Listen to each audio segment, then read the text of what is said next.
Correct. Got it. Then I'll Said go you after can Thunder. start off with our introductions. Should be good. We're Okay. professionals. Okay. Well, lucky for Slush, he's not going to have close positions here. In the bottom, the 6 o'clock position, we are going to have ROOTslush. He is currently down 1 game. And in the 9 o'clock position, as our red Terran, we have FXOmOoNan.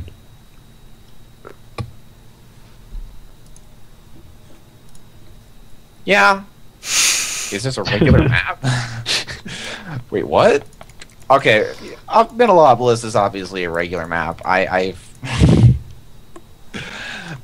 Once again, I want to see Slush 10 pool here. I want to see something crazy. I want to see something new. I want to see something unique. And I feel like the way he was talking earlier today, I feel like he's got something in him. But who knows?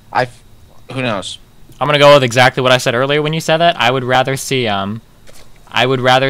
Slush play solid on a map in a good position that's good for Zerg like this, and I would want to see any crazy play reserved for a map where the edge might be more in favor of the Terran.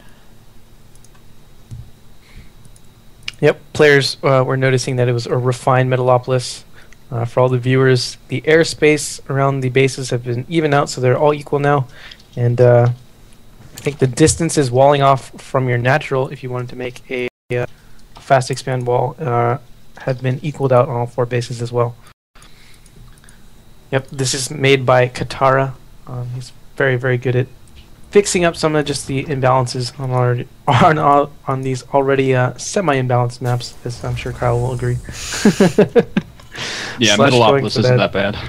I'm sorry, wait, real Slush. fast. Is it Katari, the same guy that laddered under Protoss, who was so highly rated? Katara. No, Katara. not Katari. Okay, sorry. And here we have Slush going for gas first, now throwing down what looked like a 15 or 16 pool, not sure. I think a 15 pool. And we do have Moonan double Raxing again. Well, in this case, Slush is going to be a little better off, I suppose, but we already have that SV coming down. I don't know if he's going to throw up that hatchery again, but the SCV, of course, is just going to build a bunker as soon as he sees that. But Slush does have the Overlord there, so he can pull some drones and stop that from happening, I guess. And the Marines are going to be able to reinforce a lot slower on this map, so I think he's going to be fine. I think the situations are kind of similar. I feel like the rush distance is pretty similar to Xel'Naga, but we'll see how this goes. I mean, he's saving up Marines. He's gonna probably go about with 4 again, and Slush doesn't have the advantage of scouting it early like he did last game. I think he's gonna hide an SCV back here in the corner and pull it out to build, just try and surprise the bunker because he's got 2 SCVs here. We'll have to see how this goes. Here's as the hatchery goes down. But yeah, I would actually agree. I think the rush distances are actually pretty similar to Xel'Naga. I think maybe if the Terran had spawned at the 12 o'clock base, it would be a little bit better for Slush. But yeah, I mean, it looks like he's going to try pretty much ABC the same thing he did last game. Yep. Slush actually did scout this, although his Overlord is no longer above his natural. Okay, he does cancel that natural expansion now. We do see those 4 Marines and 1 SCV about to make their way into the base. Followed by 2 more SCVs, so that makes a total of 4 SCVs here. Actually going to pick off this early Overlord, which is major, putting a bunker down at the low ground here. Slush only has these 1 Queen and a few Zerglings to deal with this.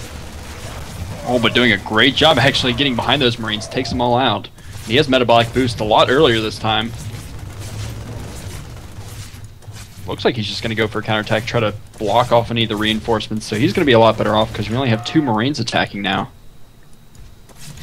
Yeah, picking off the reinforcements is definitely smart. But I think he's going to survive this game. I don't think it's he gets the bunker up. That's huge. And he needs to kill this. He needs to control his ramp. If he can control his ramp, he can take this down with the queens. But this is going to be really difficult right now. Yeah, I think he's in almost as bad a position as he was in the last game. I'm really surprised not to see a second queen here. And even if he survives this, I think he's following the same route last game where he's still getting behind. Look how many lings he's making. He's not making any drones. I mean, the harvester count is already starting to get skewed towards the Terran. Yep, again, he's got those Banelings. He's got 4 Banelings morphing there. Going to slam them down the ramp as quickly as he can. Wants to be able to expand this time, but here he goes. 4 Banelings making their way down the ramp. Queen already attacking that bunker. There is a second bunker up, but I don't think any of the units will be able to get there. And there he goes, being able to clean it up. So now he does need to just drone up pretty heavily since he is down by 4 harvesters, which isn't a huge difference. He is going to get that hatchery up safely now. But doesn't really have any scouting information. We do have that 3rd Rax and a bunker on the front, so Moonan playing a little defensive. He already has his command center on the way, almost done. So he's still going to stay ahead. Yeah, I mean, he did survive. That is the key point. He survived this time, and he's doing a lot better than he did last game, but I still feel like he's behind in this situation, and I still feel like it's going to be really hard to catch back up. I mean, the expansion timings are almost going to be like the exact same here, and we're going to have just... He's going to be behind with mules, and it's going to be very difficult. That's all I can say. Yeah, I'm actually going to have to take issue almost with a word Kyle used there, and that he survived. And I mean, he did survive, but I mean, as Zerg, like I said, these pushes, just the 2 racks doesn't put the Terran that far behind. Like, you can see that his expansion is already done. He's got 3 racks and a factory going up. I mean, even though the Zerg just barely survived, the Terran is thriving right now. He's sitting on, they're still on even harvesters. The expansion timing, like Kyle said, is almost the exact same, which you really never want to happen in a ZVT. And this map is also really strong for drop play too, from the Terran going to the Zerg because of the positioning that they have here. So I think Slush has really got his work cut out for him this game.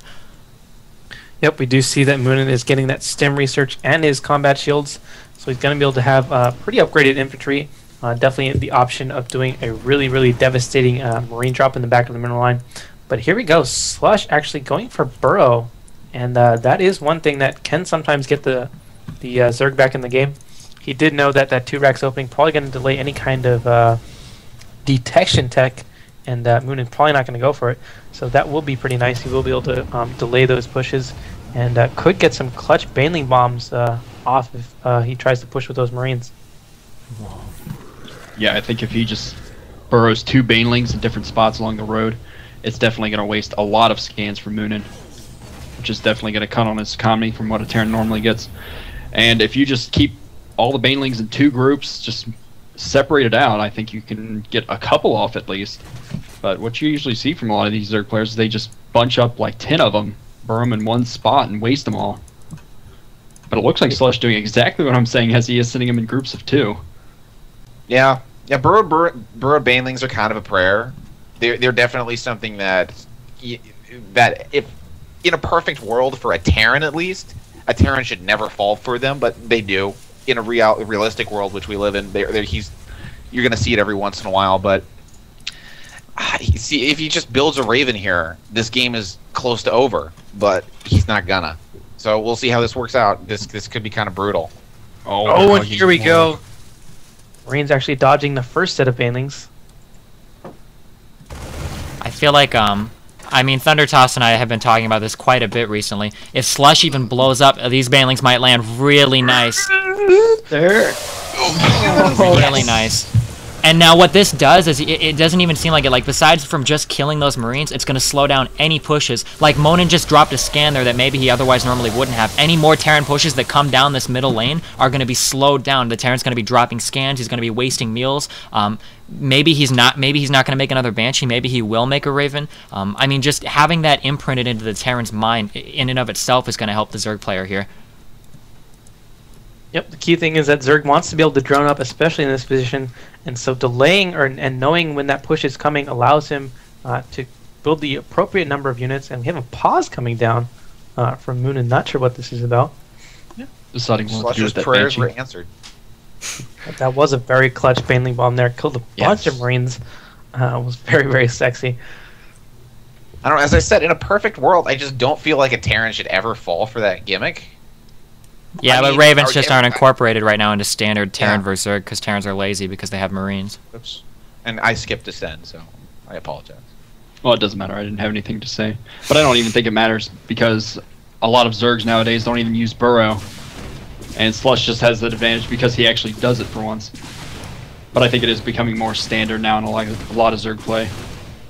Yeah, and really, I suppose it is legitimate to fall for it once in a game, but at this point in the game, Moonan has no excuse to fall for the same trick twice in the same game. And again, Like, and I mean, if that's true, but by not falling for it, that means he's going to be dropping scans all along this middle highway as he walks. Like, that in and of itself is an advantage to the Zerg, believe it or not. Well, I mean, you should believe it, because I just told you. But And he's not building a Raven either. Yep. Yeah, there's no way to actually scout for Burrow. beyond that Terrans. Raven. Terrans are really bad about building Ravens. It is a very, very gas-intensive unit, and for those kind of marine pushes that they like to do, they like to devote their very little gas to other units like Medivacs. And in any case, we actually see Moonan trying to do a drop, but the mutas catch it, actually killing a few of those marines that were in the dropship, but does lose a couple mutas. So a little bit of a back-and-forth battle there. We do see that Starport going to build a reactor, so still not going to be onto Raven Tech. And I think that is a little bit of a problem. But actually going to build a third here as well. We do see that Slush did get his third up and a macro hatch in his natural. Right now just producing Mutiling and getting his melee attacks level 1. Yeah, we got Slush actually in a pretty good position since he is up 15 Garones. Does have that third base and his 5th and 6th gas up. Now he just has to defend against this next attack from Moonan. 2 tanks, no siege tech quite yet. It just started a little bit late. So maybe just scouting for some banelings. He is heading back now. And dancing around. I'm not sure what he's thinking of doing here. Yeah, if we look at the production tab, the Spire's done, but no mutas just yet. A lot of minerals here for Slush. And it looks like, he just had like 4 overlords pop. Wait. Yeah, He's got mutas. They're sitting up there. Oh, shoot. None in production. Yeah, I'm totally... No mutas in production. That's all right. Yeah. I do think he can hold this push off at the moment, and I think he's in a really good position here. I'm not sure how he found himself in such an... It seemed like he was down really far behind. I'm kind of flabbergasted. I'm done. Again, I think I want to just jut in here above Destiny. These burrow bandings, we can actually see how much damage they're doing. If you take a look at Moonan's expansions and his main nexus, he's got a lot of energy saved up, 165 on one and 76 on the other. And those mutas picking off the reinforcements again keeps on forcing him to go back a little bit with his army and allowing Slush to burrow those banelings again. And we see just how many scans that he's saved up just to try to do this push across this very